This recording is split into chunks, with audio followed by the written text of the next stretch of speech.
Good evening. Thank you for joining me on this edition of In Focus on Whitewater Community Television's WGTV Channel 11.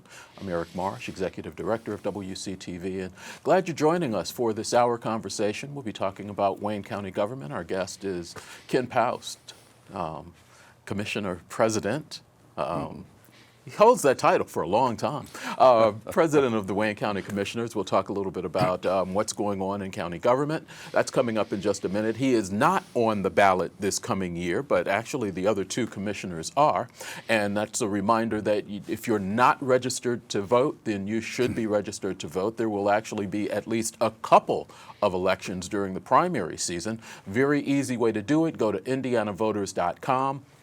You can do it from your home, your phone, your tablet. You can check your voting status. You can find out voting locations. If you prefer to do it in person, you can. 301 East Main Street, the Wayne County Courthouse. Mondays, 8:30 to 5. Tuesday through Friday, 8:30 to 4:30. But again, the easiest way to check your voter status or register to vote or find voting locations is to go to indianavoters.com. You have until April 6th to do that. I know that seems like a long time away, but it's hard to believe we're into the second month of the year already. Didn't we just pop the champagne and sing Should Old Acquaintance? It just keeps moving faster and faster. So we urge you to be registered to vote not only for the primary but also for the general election. Commissioner Paust, as always, thank you very much for taking the time. My pleasure to be here, Eric. Join us. Yes, very much so. Always informative when you come in and It's a spend pleasure. some time with us. Hope I can continue for 60 minutes here this morning with this cold. We'll take a break if we need to. Okay. I know where people think I'm probably going to start with this, but I'm not. Oh, okay. You know, And just where are you going to I always start? have to throw a little curve here. I'm curious as to whether you have looked at what is Senate Bill 436, which would allow the Attorney General of the state to come into a county and prosecute a crime that the local prosecutor decided not to do. I know the idea is built over in Indianapolis, where the prosecutor there has decided he's really not interested in prosecuting anything under a certain amount of marijuana. But once that law is put into place, it would allow an attorney general to come into a county, prosecute a crime that the local prosecutor decided not to, and then hand over the bill to the county to pay. It may, depending on who the attorney general is down the line, go beyond minor marijuana prosecutions. Does this open a door? And as a county commissioner, what's your thought on that?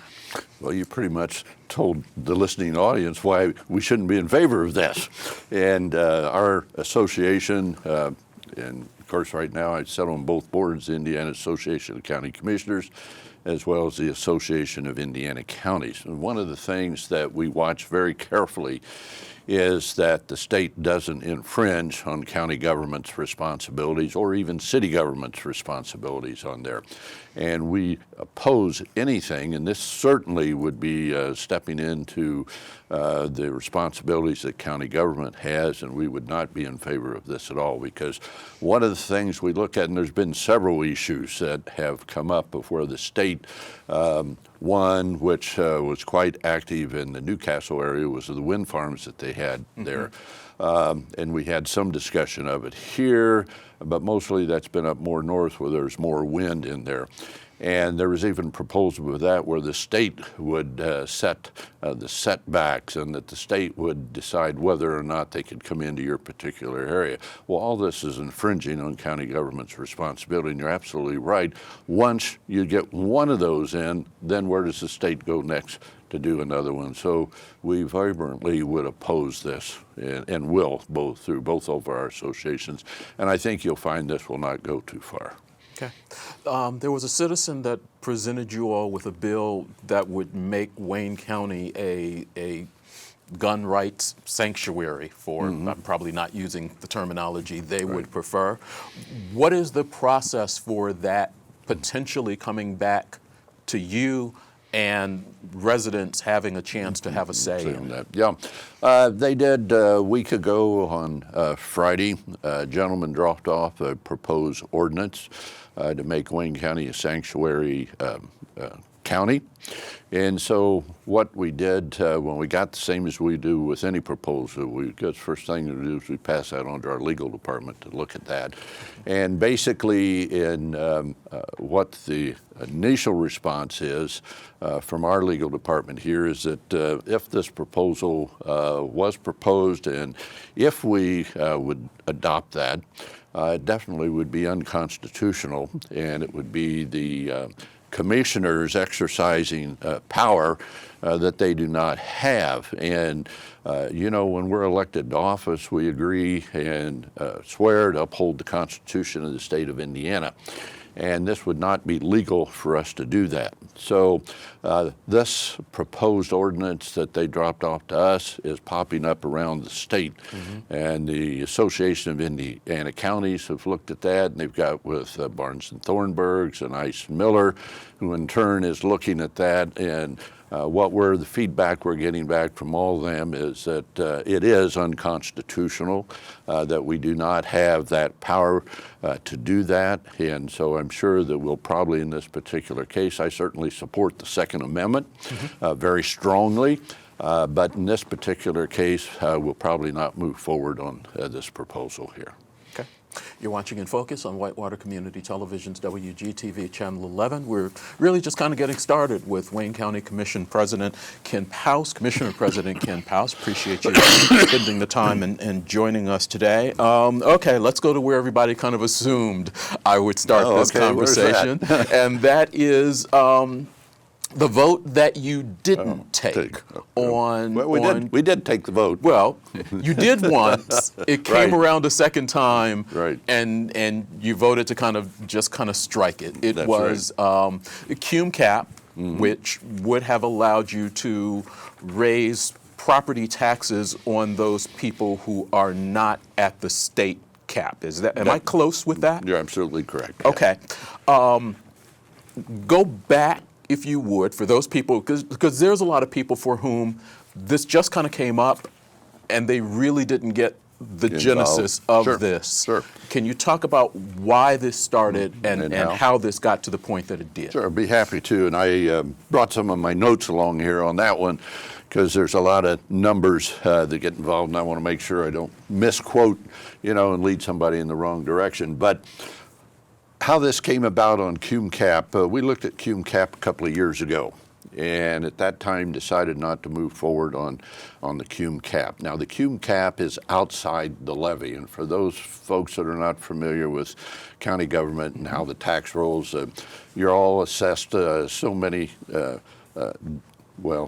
cents per hundred on your assessed value on your house or on your farm or on your business and so on. So we looked at that, and at the time we decided not to do anything on that. And if you'll recall, Eric, as you've televised us over the years, back in 2010, we had Umbaugh and Associates come to us and work with us on a financial plan to look at our entire financial picture. We felt we were in good shape, but it's always good to have those third outside eyes come in and take a look at you to see exactly where are we and where do we need to go.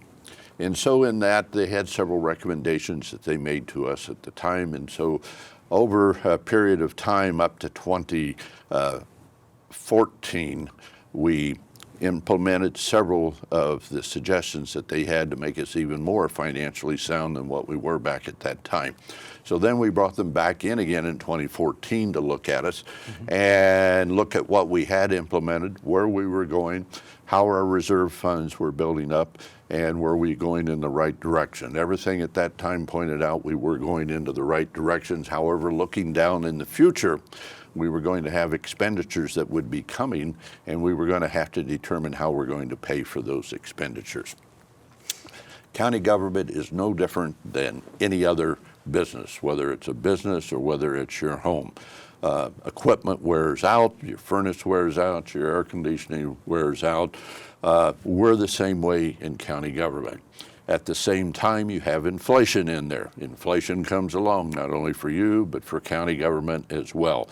And so with county government, with the caps, the Governor Daniels put in place, it pretty much stymied the amount of dollars that county government were going to receive to be able to do the things that taxpayers expect from county government.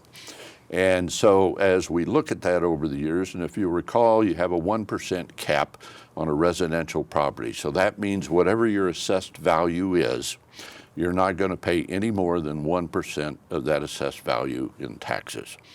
If you have a farm, you're going to pay 2% of your assessed value. If you have a business, you're going to pay 3% is going to be the cap. So even when we looked at the cum cap here, if you as a resident had already reached your 1% and we put this in place, it wouldn't cost you any additional dollars on there as we look at this. So those are some of the things that came along. And so we felt at the time as we were beginning to look, and we'd done a study, and I even brought along my list with me today, we could foresee about $5 million in projects that over the next few years that we were going to have to address, plus some others that I'll get into, which are $15, $20 million of projects that will be coming along here.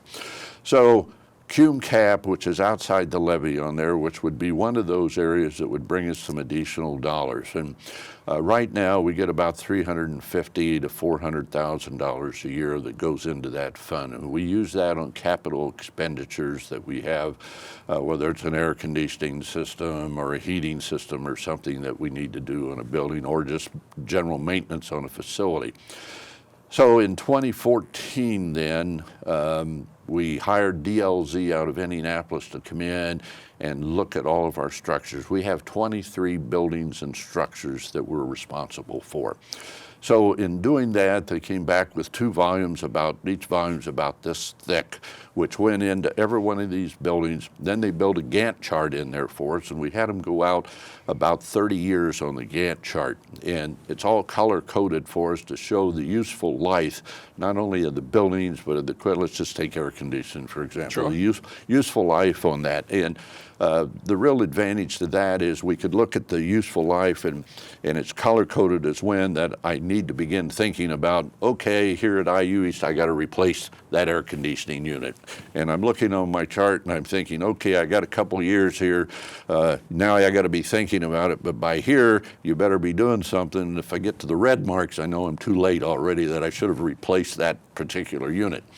So we did that in 2014, and they brought that in. Then plus looking back at what Umball had worked with us and the plans that we had with cash flow and some reserves that we had, we began implementing that plan. And we have since 2014 done a considerable number of projects over the years during that time. Mm-hmm. But we're now at a point where those funds that we've been able to dip into to do these projects is beginning to run out. So we had to start looking again as to where's the funding going to come from for these projects. And so we went to cum cap, and you have a small window each year in which you can put into effect a cum cap. So I started that early in January then, to start talking about the cum cap. And at the time I really felt, okay, we needed to do this, we needed the additional dollars. Mm-hmm. And there is a max that we can put in place, which is 0.0333. Currently we are at 0.0165, which is just half of that is what it is. So all total that would have brought in, if we had put the tax in place, about $750, depending on how conditions are out there and so on, would bring in about that amount of money. So with that window, I felt we should look at that. And we did. We looked at it, and we looked at what the costs would be. And so we had our first vote, and we voted 2-1 to move forward on this. So it gave us time to talk to taxpayers, called us. A lot of farmers made a lot of calls to us. Really didn't have any residential calls, say, from within the city, for example, of folks calling, mostly farm communities. Had a few people who had rental properties, 15, 20, some have 70 or 80 rental properties that they have. So did have some folks and some calls. So we did some work, and in looking back, so I started gone back and really digging into the numbers a little bit to answer some of the questions that folks asked me. You're killing me. You know, you're going to raise my property taxes. And unfortunately, there was a lot of confusion out there at the time about this, that the tax was, that your property taxes were going to double. Well, that was completely wrong. You know, your property taxes. And I had farmers calling me that we're going to have to sell the family farm. You know, you're going to double my property taxes. And I said, no, that's not right. So that confusion continued clear up to when we took the next vote on there. But prior to that, I started digging further into all of this and looking back to see what it was. Well, we had prepared the numbers in advance that and we just took an average. Say your home was assessed at $100,000. If we voted this in place, it would cost you $16.95 for the year. That's how much additional tax you would have to pay, unless you were already at your 1% cap. If you're already at your one, it wouldn't have changed. It wouldn't change. Your property taxes would be the same. Did you have any feeling for about how many county residents this would touch? Did you all have an idea of what the number was that you needed to hit I had been asked that, and we're trying to see if we can find a way to go in and look to see how many people were on the cap already. And that's a question I've been asked a couple of times. At this juncture, I don't have that. We're still working on that to see if we can come up some way, somehow, to figure out how many people are already at the cap level. And that'll be a very interesting number between residents and farmers and businesses to see how many are at the cap already. Because that'll give you a better idea of exactly how much money you can pull in from this. You all had an estimate, I guess. What was your estimate? Our estimate was around $350,000 to $400,000 additional dollars is what that would bring in to us on there. Now, based on what I know about your list of work, what you all have done and what you have coming up, that wouldn't have come close to actually. Oh no, that wouldn't finish to pay for the one project we have going on in the courthouse right now. Okay. And so as we got into that project, we were running about $500,000 short in that particular project. We have that covered now, but that's where we were running that particular case on there. Yeah. Okay. So let me give you some numbers. Go ahead. Go for it. Yes. So you're still back to where we are. So I got into this, and so the farm community was the one that we got most of the calls, and I got gobs of emails on there. Tried to call some folks back, but was not able to call everybody back that said, because after a while you hit a pattern pretty much of what they're all asking the same thing. So look back into the farming community to look at where their taxes were. And as we looked at that and got into that and looked at the numbers, and let me get that out so I don't quote those numbers wrong. Back in 2015, the Farm Lobby out of Farm Bureau in the state of Indiana worked with the legislature, and they come up with a new formula for how they're going to assess farm property. So the state tells us exactly what we're going to charge per acre each year in the assessed value. So back in 2015, an acre of farmland was assessed at $2,100 an acre. And in 2016, it was $2,100 an acre. Then in 2017, it went down to $1,850. In 2018, it went down to $1,610. And in 2019, went down to $1,560 per acre.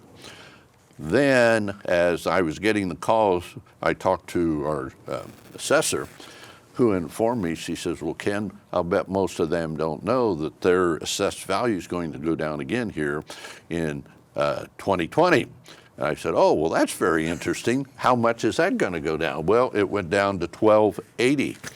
So an acre of land for farming community was going to be assessed at $1,280, which was $300 per acre less than they were assessed in 2019, payable in 2020. So now I started telling farmers, well, they weren't aware that that was going to go down. I said, look, you've done very well over the last few years. And they come back and said, yes, but it's been very, very tough for the farming community. And and we needed this to be able to survive, to continue to produce corn, soybeans, and everything they need. And I said, I certainly understand that. But at the same time, I have to look at this, and I represent all of Wayne County. That's all the folks in the city as well as in the farming community, and you're getting a reduction per acre.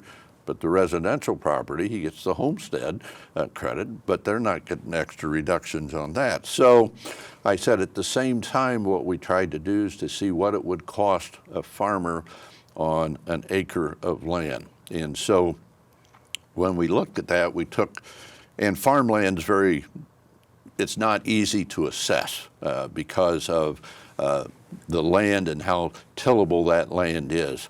So what we did, we took the best land that you could produce crops on, and then we kind of took the worst and kind of come up with an average in there of what would an average cost be, and it turned out to be 24 cents an acre. So that was kind of an average in there. It might be a little higher for you because you have a better ground and you can produce more on there, but basically that was 24 cents on there.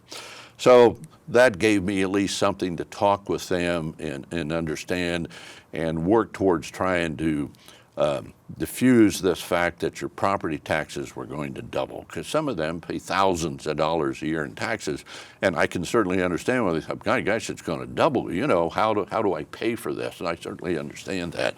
So we were working to clear that up with the farming community, and so then I said, well, let's look back and see what we've been charging you over the last 4 years in taxes per hundred. So went back into that record to 2016, and in 2016 you were paying, and this is county government, and you have to remember that your tax rate is made up of schools, of the library, and the township, and all. There's a lot of things. There are a lot of things that make up the tax rate. But in our case, for Wayne County government, in 2016 you paid 0.7738 per hundred.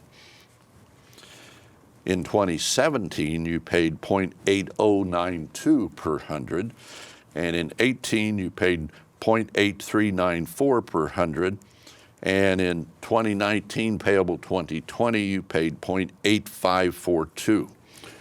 Well, when I looked at that, and then I subtracted, I said, my gosh, we've only raised in 4 years 0.0804.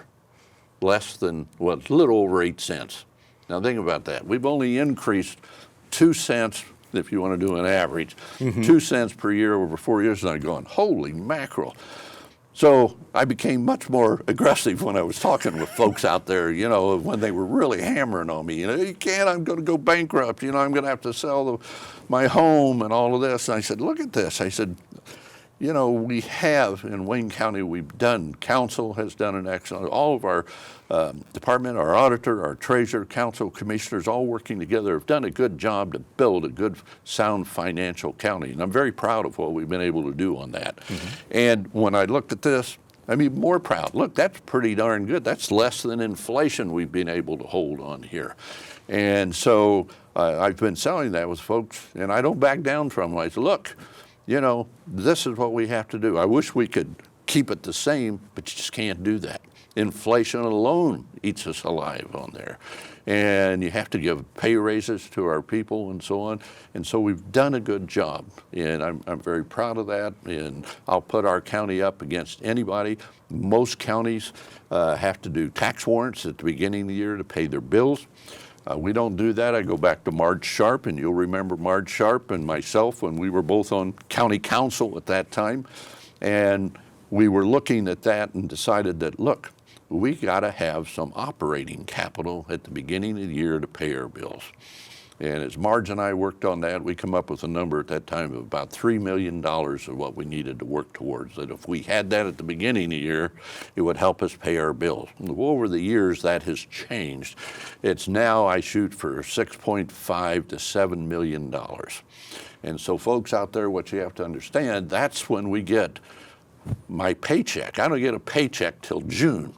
So come January, I have to pay all of our bills till I get my first paycheck. So for 6 months. For 6 months, I got to pay the bills, and that 6.5 to 7 million will carry us to be able to pay our bills. Where other counties have to go borrow money, which costs them interest and everything to be able to pay their bills because they're not financially sound like we are. So we have built that, and some folks say, well, you need to dip into your reserve. You need to use all your reserves before you come around to taxing us like this. Well, no, we don't want to do that because we want to have at least 3 months, maybe a little bit more of reserve available in case some big catastrophe or something came in. And we're approaching that right now. It's taken us a while to get there over the years, but we're right at $4 million in our rainy day fund. And we've been working to get there, and that's just about 3 months, not quite, about 3 months of operating costs.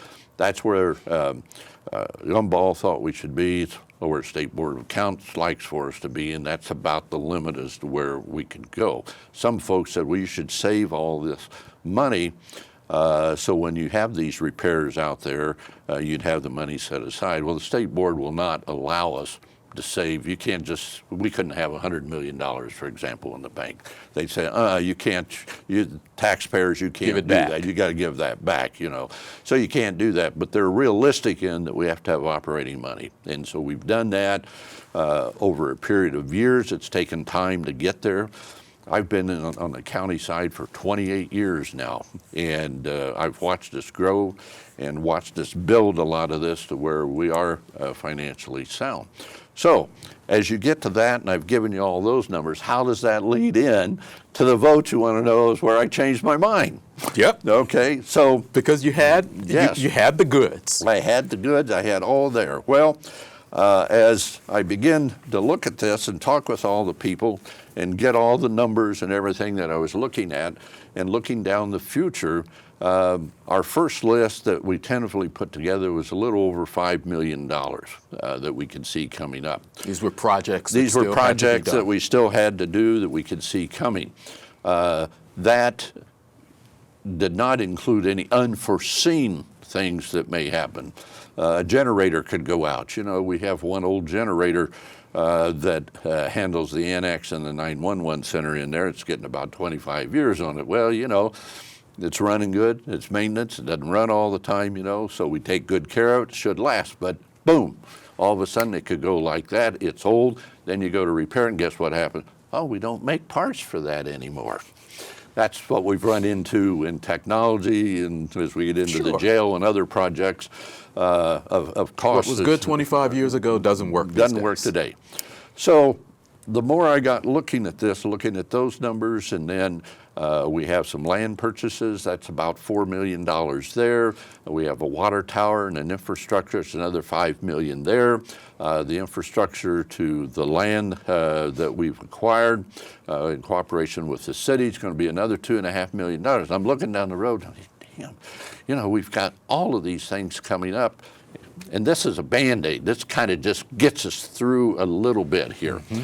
So the more I looked at that, I said it's time for us, and I went back and looked at my facilities report and the 23 structures and that we have, including that, and I said, where do we go from here? How are we going to pay for those? Well, back in 2018 and 19, I talked to members of council about the possibility of bringing Umball and Associates back in again to look at our total financial picture. And they felt at the time that we're okay, we're sound. We've implemented some of the things I suggested to do. We've done a good job, we've managed well, which council has done. They've done an excellent job. We really don't need to bring them back in. Well, the more I looked at it, I'm still in my same position I was then, that we need to sit down, and as I looked at all this, I said, we need to sit down again and need to take the treasurer with our investments, because we'll have $20 to $25 million worth of investments that we have in cash that we utilize during the year. And so then working with the auditor and council and commissioners to go back now and look at the total big picture and determine, okay, what is the future? How do we pay for this? CUMCAP, we know, isn't going to do it. And as I told the folks that were there that day, I said, look, I'm going to propose to strike this ordinance at this time. But I want to let you know that doesn't mean that as I look at the big picture that we won't have to come back, and that cum cap will be part of the total plan that I think we should put in place for how we pay for all these projects in the future. So I hope they understood that if I come back another year and say we got to put cum cap back in, because how do we do that? Do we bond? Do we go out and do a bond? Do we go to a bank and borrow money? Do we try and do it with cash flow? Well, probably it's going to have to be a combination of several things on there. We certainly don't have the cash flow to be able to do that on there. Bonding, you could have enough to do it, and you could borrow from a bank. So it's possible, we may borrow from a bank, X amount of dollars on there, use some cash flow, pay that out, do the project line, borrow a little bit more, do the projects, and then borrow a little more. So, but what is that? And I've found if I have a plan, just like I'm doing with DLZ, we can work that plan and we'll be better off. So that's where I surprised both of my other two commissioners and said, I'm going to propose to strike this. We get back together, we look at the total package, and I think we'll be far better for that, and we'll be prepared. And for whoever comes after us, commissioners-wise, council, and so on, they'll know here's the plan, this is how they got to this point, and this is what we need to do in the future. Because all of these projects don't have to be done in 2020 or 21. But in the next 3 to 5 years, they're going to come right along. But with 20 plus buildings, you're going to be doing maintenance. There's a certain amount of this that will have to be done every year. That's correct. So that you don't end up where you were when DLZ came in with too large volumes. That's correct. There are things that are changed. Some of that was ADA compliance, those type of things. Yeah. So being able to keep up on And you've seen the ADA, that. You've seen the restrooms that we did in the annex building. But that's a building that went up when? The annex building went up? 1970, 73 or 78, yes. And there hadn't been a lot of updates to that building through the years. And that's pretty much the way some governments work. Yeah. It goes up. and then you just don't have the funding. And then you just use it. That's right. That's right. Well, the restrooms alone, that was a $185,000 project just on 4 restrooms alone, and we have 19 that we have to work on. So we've got a long ways to go yet just in the restrooms in our structures that we have. You're watching In Focus on Whitewater Community Television's WGTV Channel 11. We're over halfway done with our conversation with Commissioner Ken Paust, and while he may not be happy about that, I think his throat is. A couple of quick things to kind of wrap this up real quick, because some people want to kind of hear from you about this. The money that you need, and you need a lot of money, would you not have been better off not buying the building across from the annex that people know as various things, back to the Golden Nugget, which is what it was when I first moved into town, but it's been other things since then. Why make that investment? Why not move the health department, which is what's going into that building, back into the annex building where they were, make room, not spend that money, and not take that building off the property tax rolls? Sure. Okay. As you know, if you look at that facility there, the lot to the south of the prime building is owned by Wayne County government. That is part of our parking plan. We have not been able to put into place the parking plan that we have, but we're already with that. We've been working with council and with the Wayne County Sheriff Redder, to put our parking plan in place. We'll be putting 1 full-time security guard this year into the annex building. And as you know, we have been looking at all the security within the jail, the courthouse, and the annex.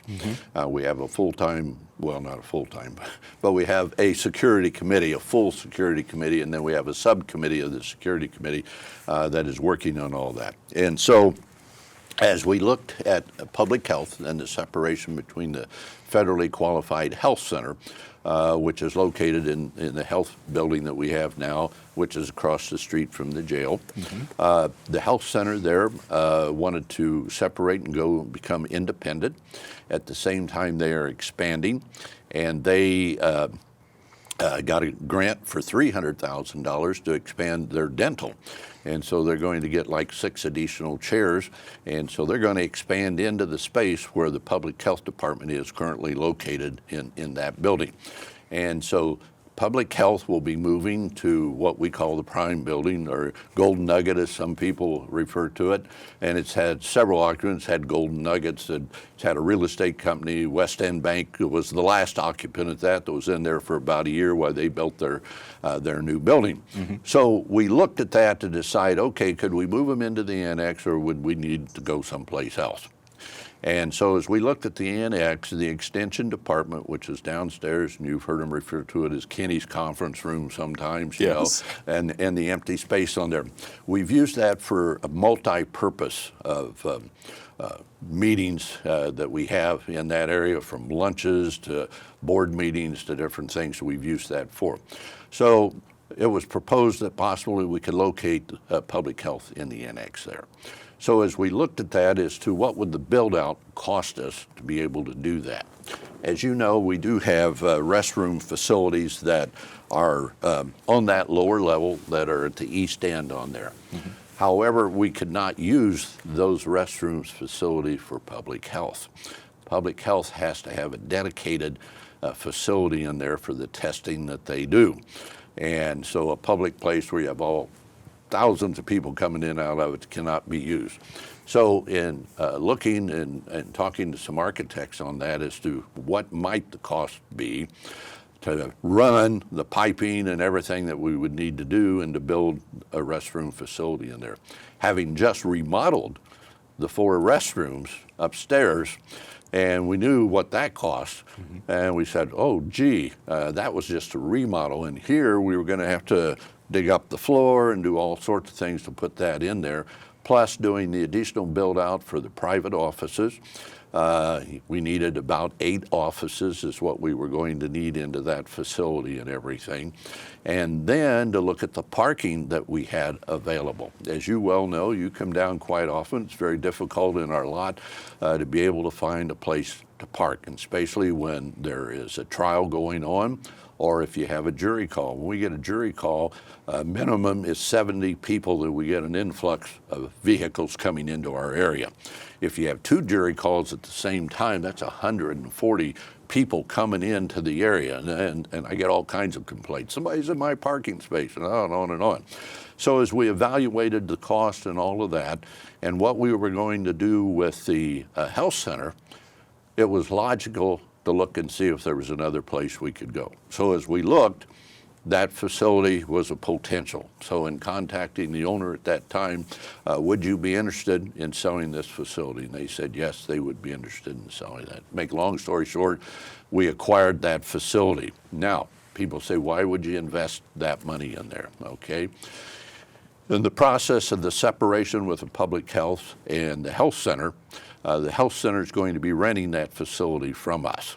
So as they pay the rent on that, within about 1.5 years, that will pay for our acquisition of the Prime building. So to a certain extent, it's not costing us anything to do that. Now we have some build-out remodeling cost in there. Yes, we do have that, but the funding and the rent coming out of the facility we own there will pay for that. So in essence, it'll be pretty much of a wash on there. Plus, it gives us a facility that is very, very accessible, more accessible than it would be if it's in the annex building on a lower level, where people come in, there's no place to park, you got to walk in, and depending on your condition, your health-wise and so on, you got to get in an elevator, you got to get down the elevator, and finally down to where that location was. It was just so much more practical because not only do we own the lot south of it, there is about 20 spots right beside the Prime building, right, which will give us adequate parking for people coming for birth certificates and death certificates are coming to see the public health nurse on there. So in looking at all of that, it was just more viable to go there. Now, a lot of discussion, as you well know, you attended the meetings, and a lot of discussion between council and commissioners as to whether that was the right move to go. there wasn't any doubt in my mind in looking at it that that was the right thing to do. And so I did my best job to present all the facts and the information on this to the members of council and to my other commissioner members. And I was able to get enough folks on council to see the advantage of that they did vote for that and appropriated the funds for us to be able to acquire that facility. And we would hope by March to be able to move into that facility and start functioning out of that area. Public Health Department is changing. Obviously, Eric Coulter, who has been with the Health Department, Yes. It almost seems like since before I came Forever. to town. Yeah, he's been there as long as I've been there. Been there quite a while. Public Health will have a new executive director. Public Health will have a new medical officer. That's What can correct. you tell us about? Okay, the 1st of January, Dr. Dave Jetmore was appointed by the Public Health Board as the new public health officer. That was confirmed by the Wayne County Commissioners. And so Dr. Jetmore is the new public health officer. And that is in place right now. He is in place. He took office 1st of January. And as you know, we have an interim committee on public health, which I chair, and we have been meeting since early summer of last year of 2019, every Friday at 11:30, normally for about 2 hours, working to make this move, this transition as smooth as possible between the public health and the federally qualified health center. And so Dr. Coulter will be the same director of the federally qualified health center. And as I said, they'll be expanding that, and this is going to be great for the community. He's done an outstanding job in building that facility over the years. It's one of the best in the state of Indiana, no doubt about that. Indiana Department of Health refers to Wayne County and what we had built over here. So that clinic will be there and continue to function and operate. And they have reapplied for their federally qualified standard. They have to do that every 3 years. They'll do that under an independent name.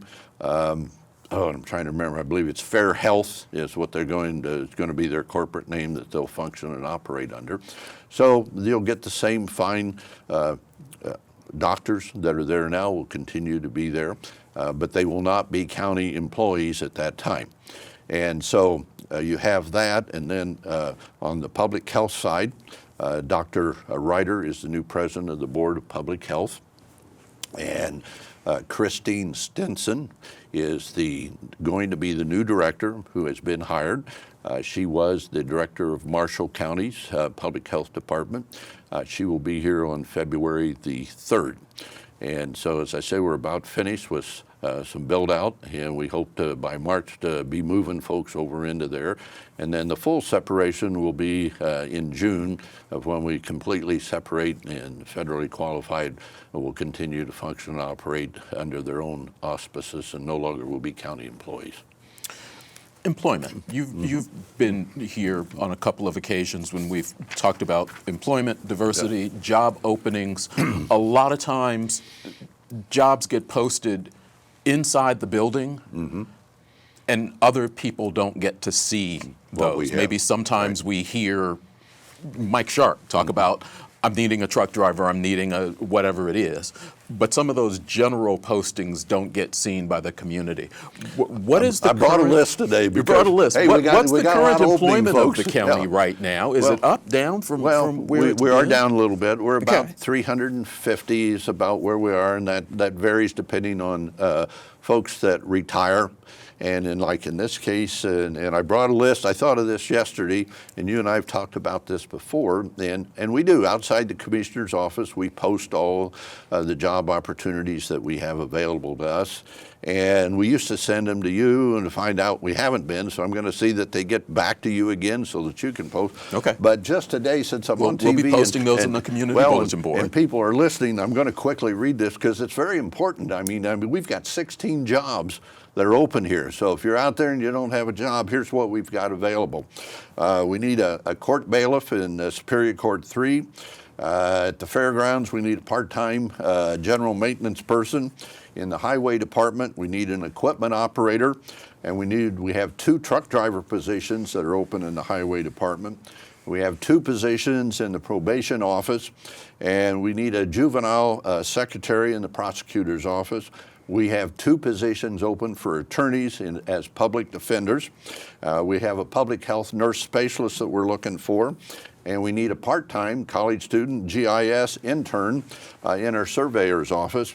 And then in the health center, we need a medical clerk, a dentist, an office coordinator, a phlebotomist, and a health promotion specialist. So there's 16 jobs right there. Plus, on the public health side as we move, we have a position available for a public health nurse supervisor, an RN, and we're going to have 2 medical clerk positions that are going to be available also. So folks, if you're out there and you have those qualifications, you can go on our website and look for those positions, or come down to the county and come into the commissioner's office, and they're all posted right there. And we'd be happy to have you apply. Okay. We've got about 12 minutes left to go, believe it or not. We're just getting started. We'll have you back. We'll get your throat healthy. We'll have you back. All right. Why is the county government paying $2 million for $1 million for 2 seats on the Wayne County Sewer District Board? That may be a provocative way to ask that question, but yeah, a little bit. That's all right. Okay. What Eric is talking about here to kind of bring folks up to date, this is the Western Wayne Sewer Board. And you don't mind me asking it that way? No, not at all. It's Western Wayne Sewer Board. And so for the last... Yeah, it's been a while. I'm going to say 5 years. Okay. For the last 5 years. Denny Burns initially was our representative who was talking with the Wayne County, or Western Wayne Sewer Board.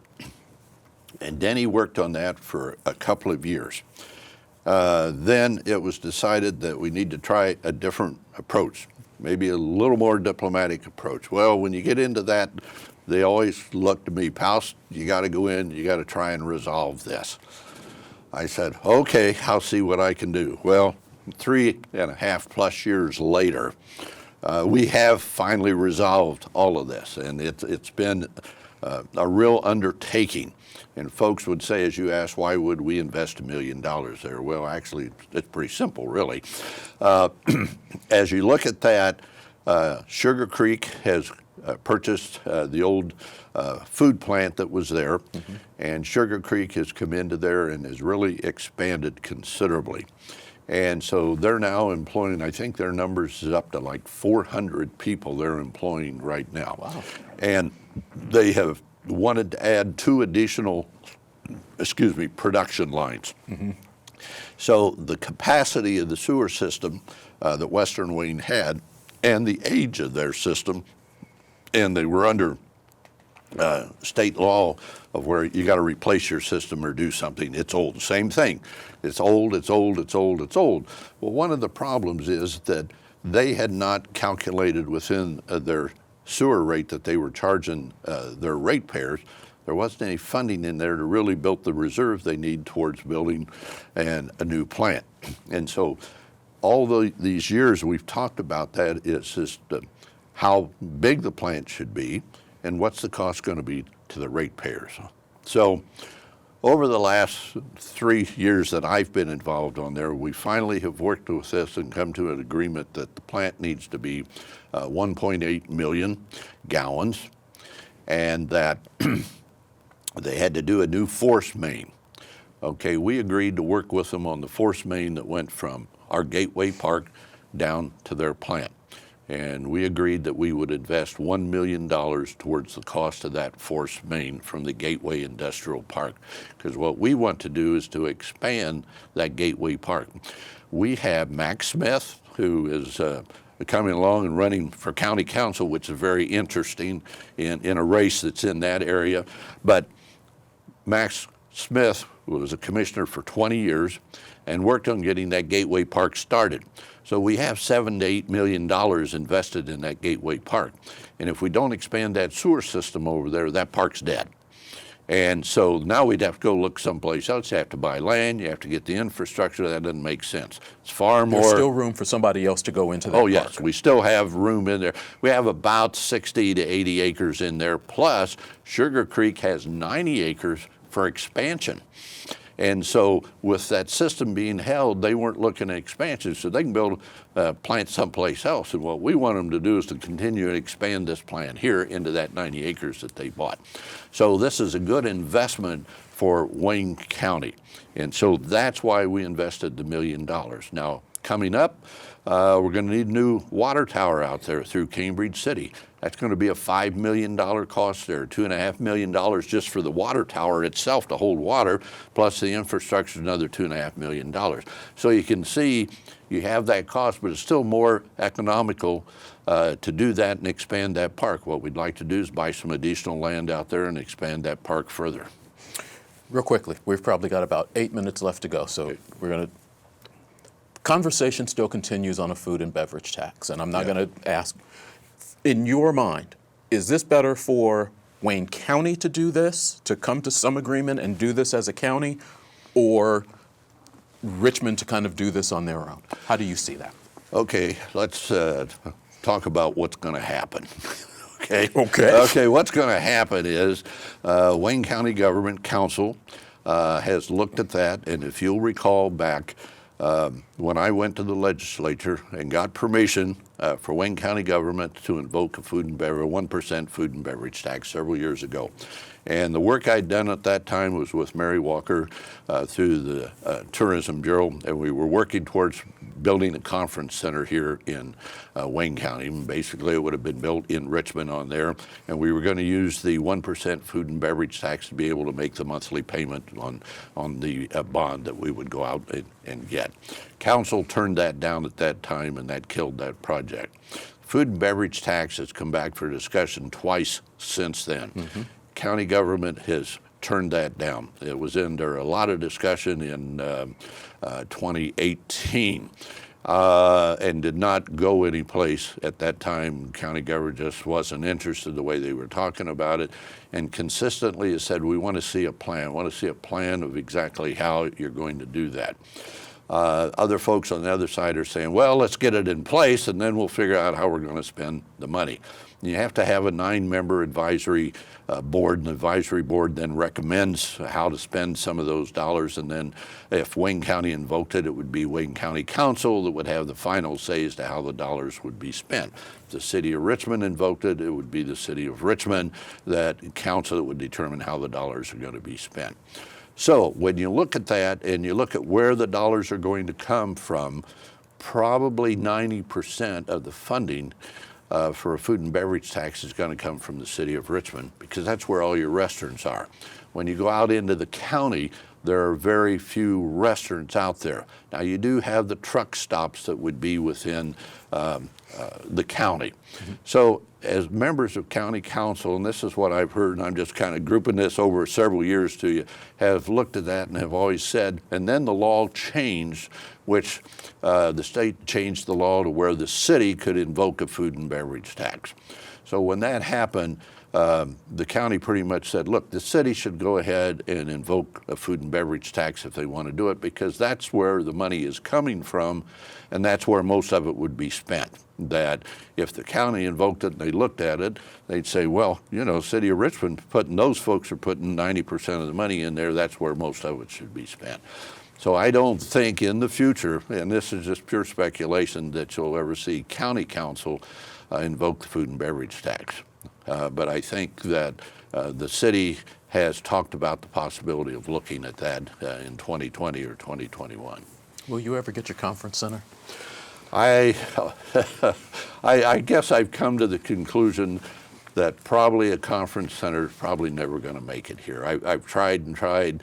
I'm trying, as you mentioned, I was trying to think back, conference centers. We've tried 4 or 5 times to do that, and I've had it in different locations. At one time, out where north, where Frickers is and where the gas company is, way back when, I had a conference center in there, and I actually had a racetrack at that time, along with the conference center, and I had a racetrack, and I was tying that into the famous horse that we had in Cambridge City over there, and that was an area. And then I had one out east on there, and I had one downtown, you know, and I had several proposals on that.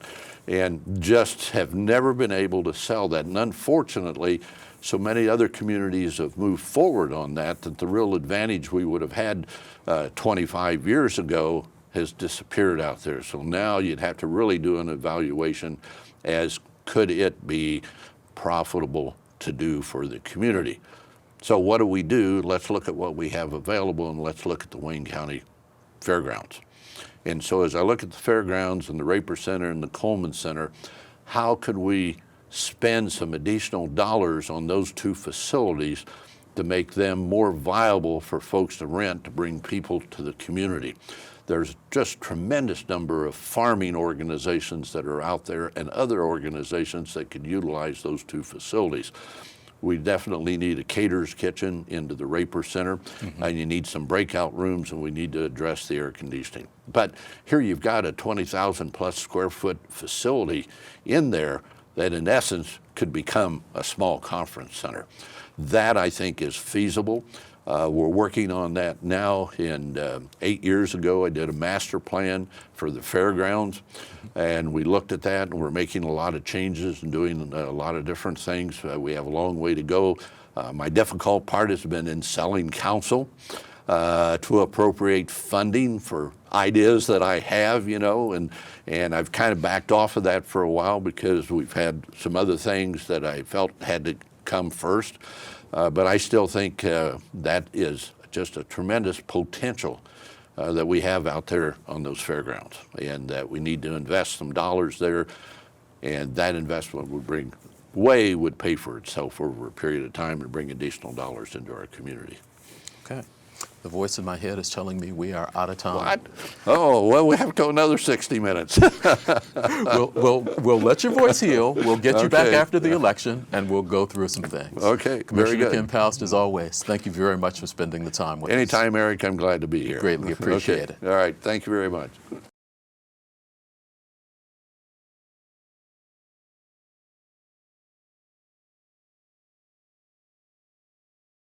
And as we get out of here, a real quick reminder, don't forget, register to vote. You can do that online at indianavoters.com. Richmond Civic Theater is having their production of Ordinary People. That's taking place this weekend and next weekend. You can check it out, get more information at gorct.org. Free tax service available at Morrison Reeves Library on Wednesdays from 10 a.m. to 3:30 p.m. through April 8th.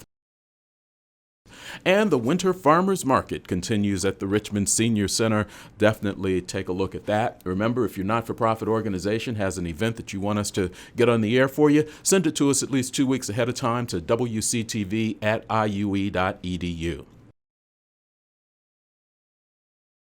If you missed any of this program or want to see it again, it'll be available on WGTV Online, our video on demand site. It'll also be available again tonight at 10:30, once tomorrow, twice on Saturday, twice on Sunday. Thank you very much for watching this week's In Focus.